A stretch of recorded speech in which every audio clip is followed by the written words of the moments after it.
Hello from Southern California. This is the DealershipNews.com podcast, where we bring you the new and old school insight into the business of selling cars and service so you have the foresight to grow your dealership and stay ahead of the competition. I'm Kelly Kleinman, and here is our show. Tonight we have a really interesting guest. I'm happy to have him. He's the top gun at Cardone Automotive Resources. With 25 years of experience in sales, marketing, and training, he's a personal friend of John Harvard and a Crimson alum. He is Jeff Bounds. Jeff, welcome. Hi, everybody. How you doing? Happy to be on the show, Kelly. Glad to have you. Now, some of us grew up in the car business. Some of us just woke up one day and there we were. What was your path to the automotive industry?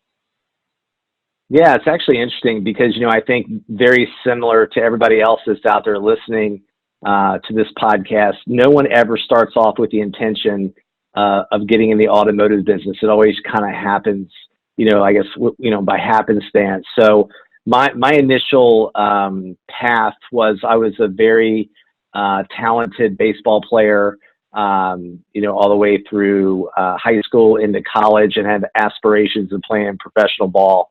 And, when that dream ended, I never will forget, I was on a bus ride back from Louisville, Kentucky. We had just finished the conference baseball tournament. So I had a long bus ride back from Louisville to Richmond, Virginia. And I remember on that way back, I was trying to think, what am I going to do with my life, man? Because I never really had a plan for myself outside of athletics.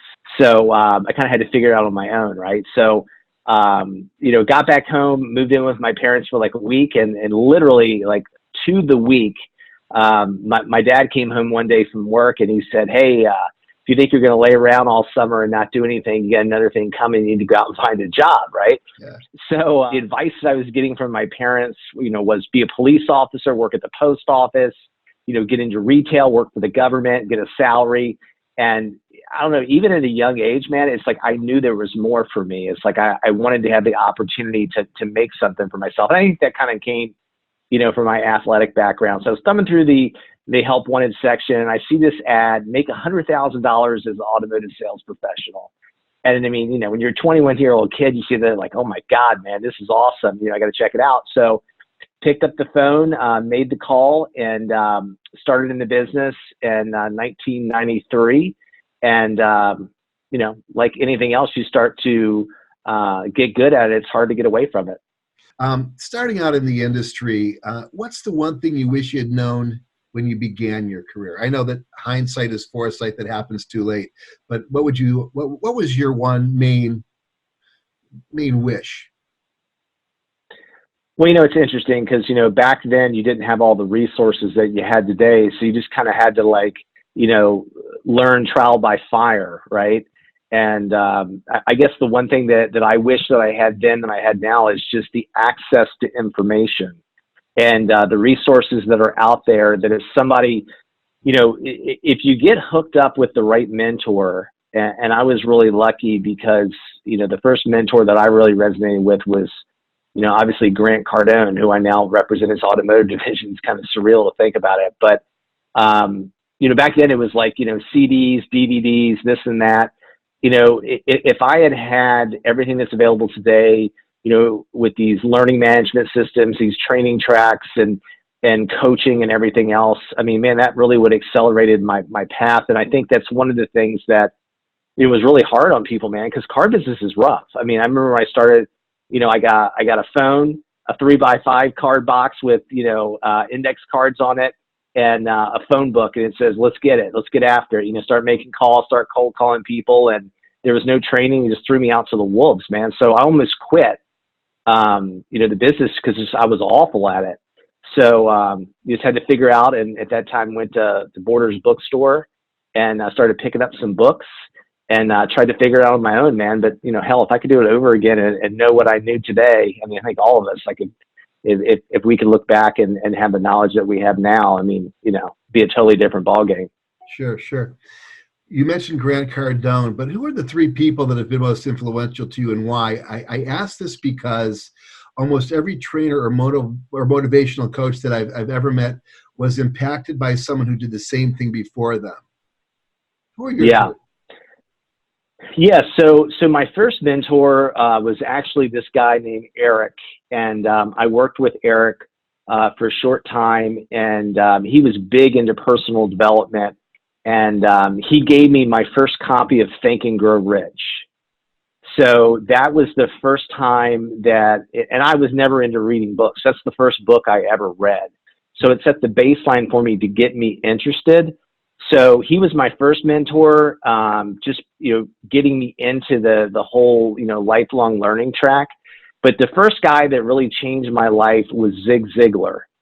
And I was 26 years old, and they had one of those big, I don't even know if they have them anymore, these big motivational conferences. It was like him, like it was Steve Forbes and Les Brown and all these other big motivational speakers. And, super excited about it. Got to the convention center early and actually bumped into him in the lobby of the hotel and just had a chance to actually touch base with him. And of course, I was enamored by him. I'd read his books and everything, and really thought a lot of the guy. And had a little conversation. And, he says what he always says: "Hey, man, if you help enough people get what they want, you'll be able to get anything you want in life." And I think when I heard that kind of set me on a unique path, because I've always been service first, right? And it's like Grant, he always talks about give, give, give. If you can, go into an interaction, either a personal relationship or a business transaction, and the other person can really feel that you're there to help them solve a problem, or you're there to be there for them, I mean, it comes back to you tenfold. Yeah. Let's talk about two other people. Well, you mentioned two, Ziegler and Cardone. And yeah, you mentioned Forbes, but it doesn't sound like he was a motivational guy for you. He was just at the event. Who would the third person be? I'll mention Dale Carnegie for me. I must have read that book. Yeah. Win Friends and Influence People. Yeah, how to win friends and influence people. Five Well, times. you're going to laugh when I tell you this. You'll get a kick out of this. So the first guy that I learned from was this cat named Joe Girard, right? And Joe Girard was like this old school guy that he sold like 1 million cars and everything else. And he wrote this book, How to Become Rich Selling Cars, right? And it's like, the Tale of Two Cities. I'm reading this guy's book, and he's like, hey, go to a sporting event, take a handful of cards and throw them up in the air, and then people are going to know your name and this and that, just these real outlandish things. And, he got my attention, at that time, because, he was a flashy guy, and he was talking about how he made all this money and he sold all these cars. And, I started following him, but, I found out real quick that, his techniques weren't scalable. They were outdated, at the time. And then that's when I was exposed to Grant. And I was really able to resonate, with just him and his persona and his delivery. Sure. Now the tables have turned a little bit. So what advice would you give somebody who's wanting to pursue a career in the automotive industry as well? Yeah, don't give up. Realize that, it's something that it's going to be very hard at first. I always tell people, look, man, change is hard in the beginning, messy in the middle, and beautiful in the end. And it's like you start off whatever you do, it's like you're going to have the demons inside of you telling you to quit, right? You're not going to be good at it. You got to get good first. You got to fail forward, right? You got to go through the hard knocks, and they always say pressure makes diamonds, right? So what I would say is, fight the good fight, be committed, and get yourself and align yourself with someone that's going to be your mentor, and only have one mentor. I think one of the things that I see is that people are reading like 25 different books, following like 25 different philosophies, and they can't ground with one process. You hook onto that one person, you find out who you want to get behind, you learn everything that they do, and then, you just get to the point where you become, unconsciously competent, so to say. Now, I'm esprit de corps. I believe training is crucial, but some dealerships say it's too expensive. How do you counter that? Yeah. Yeah. Well, the question is, what do you have your attention on? What I always ask dealers is like, look, I understand that training is expensive, but let me ask you this question. So let's just role play here for a second. So let's say you and I, two guys having a conversation, you own your dealership. Would you say it's fair to admit that every single month that you lose at least 8% of your deals through the front door because of lack of proper engagement and process with your people? I would say more. Everyone says that. It's a loaded question, right? Yeah, So exactly. everyone's going to say more. Yeah. And here's a tip for some of the young sales guys on the call. What do you do next? You say, really? What do you think it would be? And then most of them are going to say 15 to 20%. And then what you do is you do the math. Well, what's your PVR? What's your front and back gross, profit per unit? $2,000. Great. So you think you're losing 20% of your deals. You sell 200 cars a month. That's 20 car deals at $2,000. It's $40,000 you're bleeding every single month because you don't have your attention on it. So how expensive is training really? Over $500,000 is out the door. Totally. That's what would the impact be of not, well, that would be the impact, would be loss of sales more than anything, but there's probably other impact, and that would be probably just as detrimental to a business as well. You're losing customers. It's bad for your reputation. They walk in, they walk out, but let me have you expand on that a little bit. Yeah, well, I mean, I think it really depends. I mean, especially when you look at Highline, that's really what I kind of found my sweet spot in. I was with Lexus and BMW for the majority of my career, and both of those brands have a lot of loyalty attached to them. I mean, obviously, Lexus, the cars never break down; they run forever. And once a Lexus buyer, always a Lexus buyer. And BMW, they're leasing a car every 3 years. They're coming back to lease. And dealers that don't have it together and they can't maintain their sales teams, they're bleeding so much because, you got orphan owners, you got people that aren't being followed up properly. They're servicing their car at another dealer and they run into a real salesperson and that dealership starts losing deals because, especially in the Highline, the book of business is where it's at.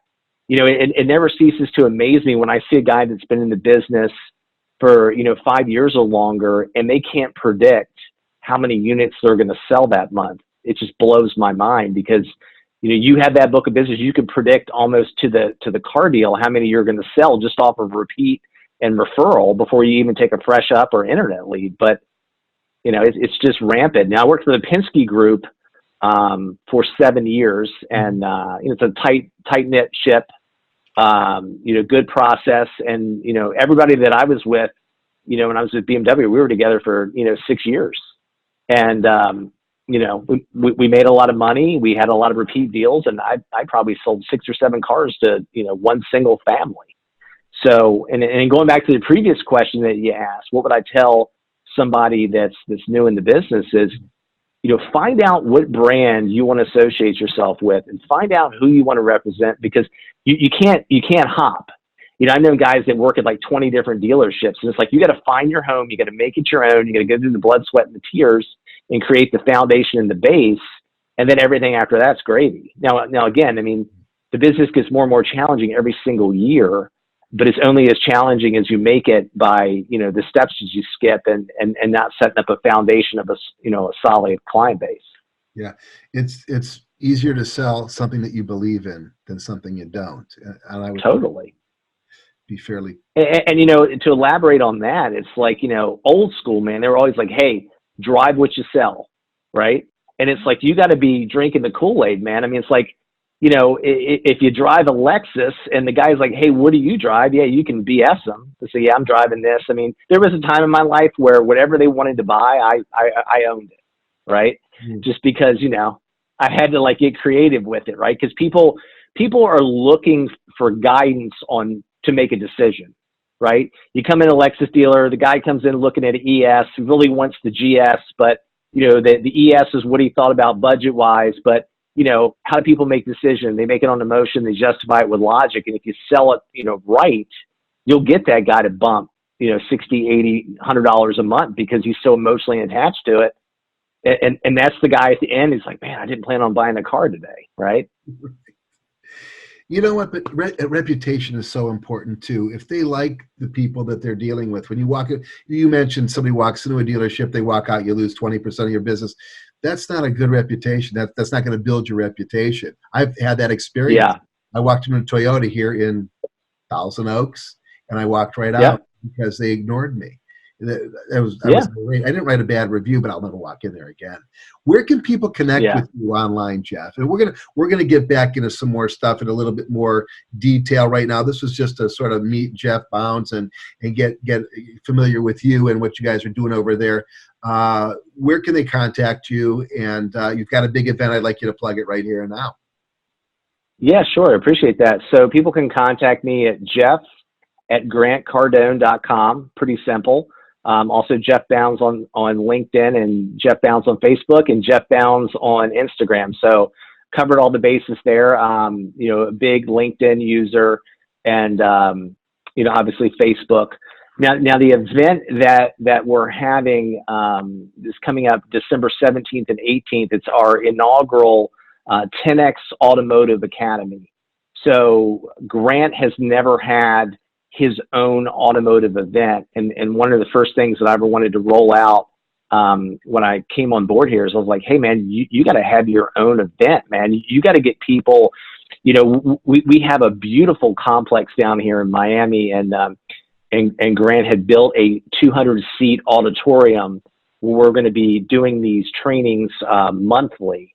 And really, we're going to have content for new hires. We're going to have content for seasoned, salespeople, for GMs, leadership, the whole 9 yards. So it's going to be solid information, and something that, unlike a lot of other trainers, it actually works. And what I always tell people, and one of the things that I look at is, who am I going to get my information from, and have they been able to get where I want to go? And when you look at Grant, with him starting off in Lake Charles, Louisiana, in the car business, and going from that to a guy that owns 16 companies, and, it's always, here or there his net worth, but, probably over $500 million. I mean, that's the story. That's the guy I want to pay attention to. And I will tell you one thing about him: everything that he preaches, he still does every single day in his businesses. So he built his business based on the methodologies that we're going to be teaching in these automotive academies, and the methodologies that he teaches on Cardone on Demand. So it works. So they should contact you if they're interested in attending. There isn't a separate website or a Facebook page yet? Yeah, the registration website, it's 10xautoacademy.com. So you go to 10xautoacademy.com, and then there's a button you can click and register. And, again, we're selling out fast, but, if your listeners can make a jump quick and jump on there, you have the opportunity to come out and see the event. And the other thing that's cool about the event too is I'm going to have Sean Bradley down there as well. He's going to be doing some stuff around BDC and internet. Sure. And I have another gentleman that's Canadian. I'm not sure if you're familiar with him or not. His name is Dwayne Marino, who's another really strong car guy trainer. He's going to be coming down as well. So, I am creating a network of, some of the strongest minds inside of automotive, and to make sure that whoever comes, man, we're going to have people that know that track really well, and are going to be able to provide, great insight. Jeff, thanks so much for joining us. I appreciate it. We're going to do this in the near future, probably sometime after your event. Good luck with that as well. Appreciate it. Folks, that's all we got time for. Kelly Kleinman, dealershipnews.com. Take care. Thank you.